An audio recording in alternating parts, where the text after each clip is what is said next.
మా బుడ్డోడు తినడానికి నేనేదో స్నాక్స్ చేద్దామని అయితే ఒక ప్రయోగం చేద్దామని చేశానండి. ఒకటి చేద్దాం అనుకుంటే అది ఒకటి అయిపోయింది. ఏమో 50 గ్రాములు 60 రూపాయలు అంట. ఇంకా నయ్యో నేనైతే పావు కిలో తెప్పిద్దాం అనుకున్నా. అప్పుడు ఉండేది నాకు మా అమ్మ చేతులు అయితే. మా అమ్మ అయితే వచ్చి ఏంటి ఏదో చేస్తానని పప్పు చెక్క చేసావు దీంతో అనింది. పూల్ మక్కానండి. నేనైతే పాప్కార్న్ లాగా వస్తాయి కదా అలా చేద్దాం అనుకుంటే లాస్ట్కి అయితే ఇలా అయిపోయింది. ఏదో తేడా కొట్టింది మొత్తానికి. పాకమో ఏదో కానీ అర్థం కాలేదు. మా అమ్మ అయితే పర్లేదు బాగానే ఉంది అనింది. మా బుడ్డోడు అయితే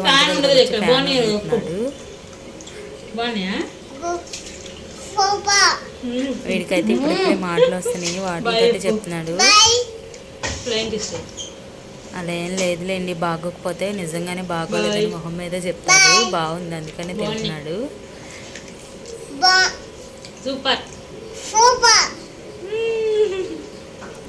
సరే సర్లే, అన్ని వంటలు బాగా వస్తాయి ఏంటి.